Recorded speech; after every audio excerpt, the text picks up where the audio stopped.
रास्ते में गुजरते हुए नौजवानों की क्रिकेट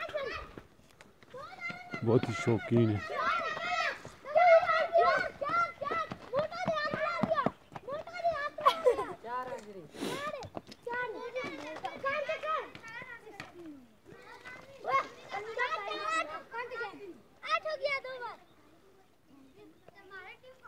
बोले करा रहे